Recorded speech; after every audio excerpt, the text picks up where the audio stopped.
Hello everyone and welcome back to another video from Wake&Tech. In this video, I'm going to show you how to download and install the eBay application on your smartphone. So let's get started right away. First of all, open up the iOS App Store or the Google Play Store depending on your device. And once you open it up, tap on the search box and then type in eBay and start your search.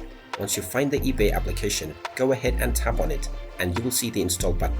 Tap on the install button and this will begin the download and installation of the eBay application on your device.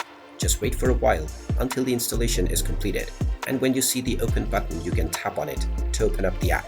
Once the application is opened up, you can proceed with logging in to your existing account or signing up to create a new one in order to start using the eBay application on your device right away.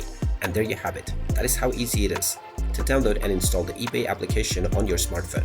If you find this video helpful, make sure you hit that like button and subscribe to our channel if you haven't done so already.